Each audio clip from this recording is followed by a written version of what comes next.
సోమనాథ ఆలయాన్ని కూల్చి వెయ్యేళ్ళు అయినటువంటి సందర్భాన్ని పురస్కరించుకుని నరేంద్ర మోడీ ఘాటైనటువంటి మనసుని హత్తుకునే ఉపన్యాసం ఇచ్చారు. సోమనాథ్ ఆలయ చరిత్రను తుడిచిపెట్టేందుకు గత ప్రభుత్వాలు ప్రయత్నించాయని మోడీ అన్నారు.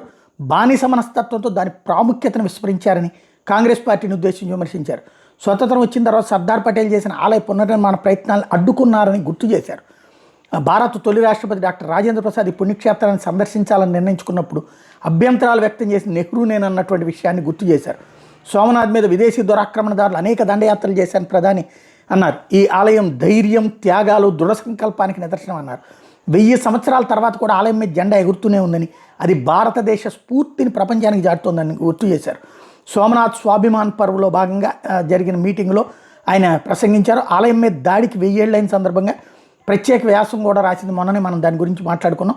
పుణ్యక్షేత్రం మీద గజనీ మహమ్మద్ క్రూర హింసాత్మక దండయాత్ర చేసింది 1026 జనవరిలోనని, ఆలయ పునరుద్ధరణ తర్వాత 1951 మే 11న ఆనాటి రాష్ట్రపతి డాక్టర్ రాజేంద్ర ప్రసాద్ సమక్షంలో ఆలయంలో భక్తులకు మళ్ళీ దర్శన భాగ్యం కలిగిందని గుర్తు చేశారు.